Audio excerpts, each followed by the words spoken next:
Hi everyone, it's Kristen Redmond, and today we're going to go over those planetary aspects that are surrounding us and affecting us for this final week in 2016, December 26th through the 31st. And this week there is so much energy surrounding the major planetary player of this week, and this year, Uranus. Uranus it's always been known in astrology to be the unpredictable one, the one that brings unexpected changes into our lives, and it's the freedom focused planet that really forces us to be our true authentic self and to live our true authentic lives. And in 2016, Uranus has really wreaked some havoc on a lot of people in a lot of different ways. I've seen it in so many different aspects, bringing unexpected events that have happened. And a lot of it's been around relationships, but there's relationships, there's work, unexpected things that have happened in the family, unexpected career shifts. There's so many changes that Uranus has brought, but ultimately out of these things it forces us to really just be who we truly are and to finally start living in that purpose we're meant to, because 2017 is going to be a year where we're really coming into our own for what it is God put us here to do. Now, Uranus has been doing some major things over the past several years. It hasn't just been this past year, but it's really come to a head last year in 2016, because the past 5 years before that, Uranus and the planet Pluto were making some really hard connections to one another, bringing unexpected losses and unexpected endings to things in our lives that really kind of pushed us into this phase of 2016 where it was just this melting pot of trying to learn how to deal with the uncertainty of it all. Now 2017 really brings a lot in with Uranus too, but now it's going to be these unexpected connections with people, unexpected networking that comes through that helps us to really solidify and connect the dots and to really help us rebuild again from what Pluto had done over the past 5 years with those losses. Now, a lot of the things that Uranus is doing in this final week, so it doesn't surprise me one bit that it's doing it this week of all weeks. Uranus is going to be coming out of its retrograde phase. It's been there for 5 months.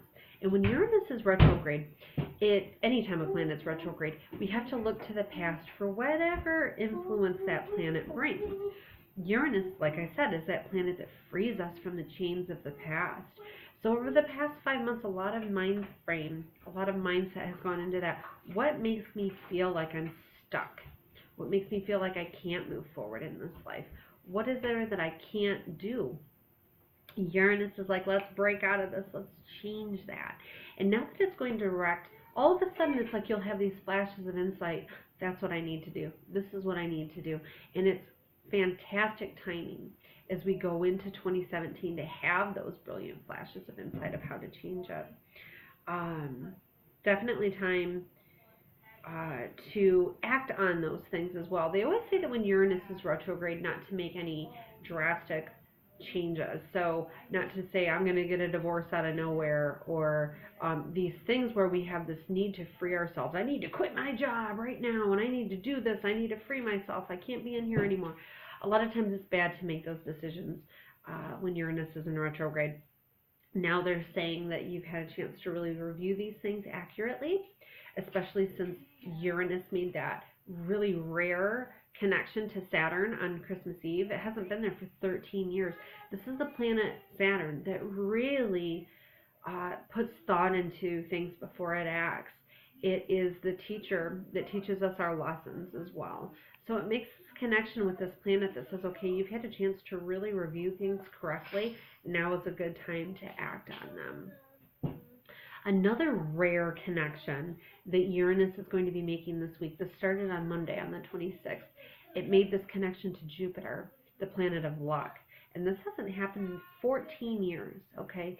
Now, when this happens, it gives us a chance to have, of course, look over at these unexpected events that have happened over the past several years, but also to see that there are positives that come out of this. This has been 14 years that this hasn't happened. So think back 14 years ago. What unexpected events happened to you then? unexpected people that dropped in that helped you network to get where you need to go in the next phase of your life. That same energy is happening now.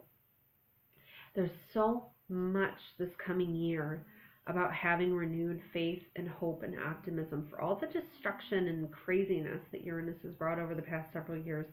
It really is a chance to change that. This year, they say that when Uranus and Jupiter make these oppositions, it does still bring some uncertainty. So there's still going to be a lot of that underlying current this year, a lot of the uncertainty. And that it also causes these major events to happen. The 26th of December, March 2nd, and September 28th, they say that there's these major events that happen. And it may not be a physical event. It can be a mental shift that happens in your own mind that really helps us to break free of those chains and to finally have the luck we need to expand ourselves beyond those limitations in ways that we haven't seen for 13, 14 years. Because these connections that happened last week with Saturn and Uranus, this week with Jupiter and Uranus, they don't just go away. These slow-moving planets, when they make these rare connections, they carry through, and they are going to carry through into next year as well.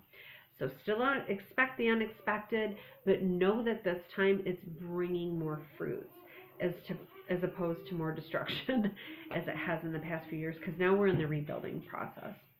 And another thing too this week is that we have this new moon that occurs in Capricorn, and that's on Thursday the 29th. And anytime we have a new moon, it's a chance to plant seeds. It's the time when the moon is gone, the sky is dark, and that's when our faith and our hope and our optimism have to be at their highest, because we don't see that moon. We don't see what's there. We don't see the blessings that God's trying to bring us. We just have that faith that it's going to come, right? And that's the hardest part. But Capricorn is an earth sign, and it's very focused on earthly matters, especially on career. So if you are looking for a change in your career, if you're looking to really live your life in your authentic self and fulfill that purpose God has put you on this earth here to do, your soul's mission, your soul's career on this earth, this is that new moon to plant those seeds of what it is you want, how you want to be able to, the world to see you. It's not just a matter about being your authentic self, but it's about the real world seeing that and accepting that. And if they don't, at least you'll accept yourself for being in the real world, for what it is that your unique talents and gifts are. So much of that is happening with this new moon, so put it out there this week. Now, another thing that's happening with this new moon, okay, a new moon is when the sun and the moon are aligned, and that's why the moon is blocked out, because they're literally aligned over one each other, or known as conjunct. So they take on those roles of one another. It's a time when our outer self and our inner self, outer self being the sun, inner self being the moon, it's when our emotions and our actions kind of all meld into one. We have a chance to really accurately see our inner self, and we have a chance to really see how we're accurately taking that intuition and making it move in reality, how we're making our body move in this lifetime to achieve our dreams and our goals. So that's what happens in this time frame. We're really focused on that career. But not only that, but this week we have that new moon aligned with retrograde Mercury. And Mercury is that planet of thought and communication. So when it aligns, especially with the new moon, it's a time when we look to the past. We start to see where hidden truths come out. Secrets are revealed. We start to really see things in a more accurate light for what it is we're supposed to look to the past of what 2016 is. I mean, this is everybody's going to do that anyway at the end of New Year, right? We start thinking about, we want to focus on our resolutions for 2017 and yada yada and things along those lines. But this energy astrologically this year is so beyond perfect, I want to say, for really reviewing the past, not just the past year, but the past several years, and the unexpected events, people, and things that have happened that are forcing us to really be ourselves. Let's take stock in that, and then take all of that and our hopes and put it in this little tiny seed of 2016, right, for the very last new moon of this 2016 of uncertainty, and let's plant it in that ground. And know that 2017, which is going to be a year of renewed blessings and hope and change, that these things are going to come to light where we can be our authentic self and really move forward into what it is we need to do. So much energy for that in the coming year. So this week for the reading, one of the main things I always do, I always pull a stone and see what archangel's working around us or what spiritual energies around us. But this week there was no doubt whatsoever that through this fluorite, Archangel Metatron is helping us in this final week of 2016. And one of the main things is because it's reviewing the past. Anytime you have a banded stone, like a fluorite, agate, anything along those lines where there's a banding to it, tiger's eye, they help us to review the past like layers of an onion, getting to that middle part of it that we tend to ignore because it makes us uncomfortable.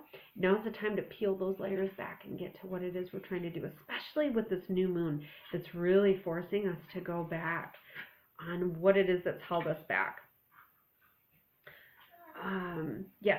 So anyway, Archangel Metatron.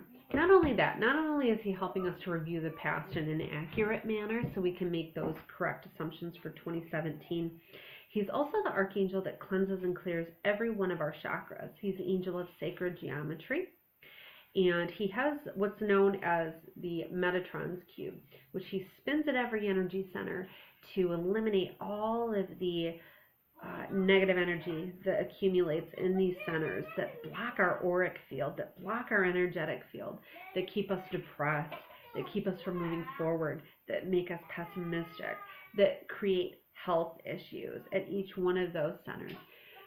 Archangel Metatron's coming in this week to remove all of that gunk so we can really set out into 2017 on this positive note, because there's so much astrological influence around at the end of this year with the mystic rectangle that's open for change, with all of this that's happening with Uranus, with the new moon, with the Mercury retrograde starting out the new year. There's all of these windows of opportunity for change, and we have to be astute enough to recognize those. We have to be spiritually aware enough to accept the blessings that they are. And Metatron's coming through to cleanse and clear these fields for us so we can really accept it and move into this energy that 2017 is trying to bring all of these blessings and changes that we've been looking for the past several years. They're ready to come through. We just got to be alert enough to see it. So Archangel Metatron is with us this week.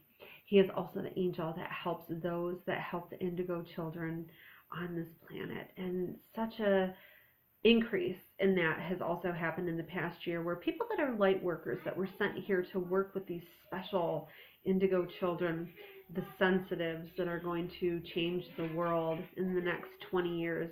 These children now that are labeled as ADD or behavioral issues or emotional issues, those are the most sensitive and the most light worker of all of them. They're going to be the ones that are the holistic healers that take the place of doctors that we know now. The ones that are going to be the master astrologers, the master of all are what these indigo children are. And this year, especially, those that are meant to help these children evolve to the extreme amazing souls that they are, they've been feeling the push to work more with these children. The children are coming to them more. He's the angel that helps you. He's the one that helps these children to understand the visions they see, to help the teachers especially know how to help these children best and on a metaphysical field, not just a realistic field. So he's around a lot this week, helping us to review the past and look to the future. So let's see what it is he has to tell us for this final week in his green and purple light that he is. I'm going to do this 6 times because Metatron rules the 6th house in astrology, Virgo, and the most hardworking of the signs. It's the house of health and work. Got one more here, and let's see what he has to say. I feel like I have to do it one more time yet. Oops. Maybe we'll make that 7. Yeah, this is more like it. Okay. So the Queen of Earth. Let's make time for those around us, okay? I don't feel like that's it. That isn't it. I should have kept it. Let's do it again. Because I know it's not the Queen of Earth. We should always take time to look at others. But right now, I feel like I need to really focus on this Metatron. What do you need us to know? Sorry, don't talk to me, people. Let's see here.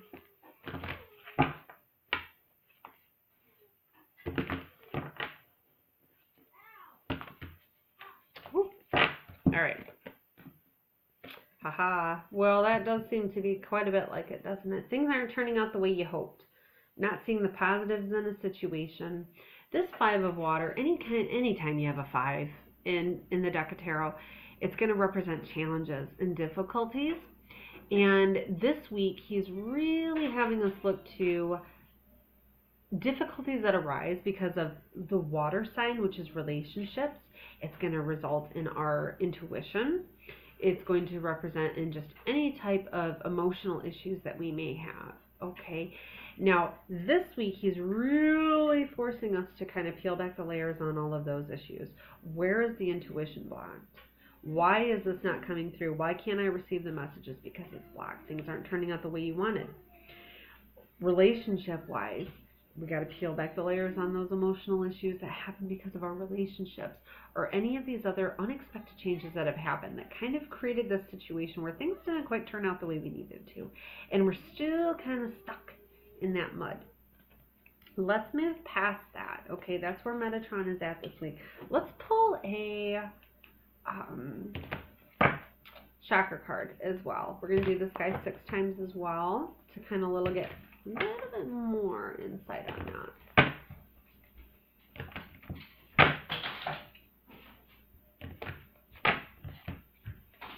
Mysticism. So much about that. Isn't that something that Archangel Metatron, the angel that would represent a lot of that connection in our auric field that helps us to access intuition and the mystic side of ourselves that we have. He's really trying to get us to go into that. Oh, isn't that neat how my nails match it? Isn't that lovely? A lot of that focus this week in that dark new moon. I'm feeling so much of that because this is so very dark at the end of this year. All of this is so, so very dark. To really get into those layers, to really see that deep within each of us, we are being guided by the angels. We are giving that correct information. Let's focus on that this week, okay? Let's kind of let go of these issues of the past so we can really hear the energy and the messages for this coming year, because they're definitely trying to work with us on that, okay? So everybody, I'm going to do a video this week with my sister, Angela, the spiritual medium. And we're going to kind of give an outlook for 2017 in her terms and my terms of astrology, so we can kind of put those two together. And also, another thing too that I'm going to do this week is a 2017 reading, just myself, on astrology as well. So keep an eye out for that. But in the interim time, everybody have a wonderful final week of 2016. And be sure to get yourself out there in the new moon and plant that seed for what you need for the coming year. Everybody have a wonderful week. Bye.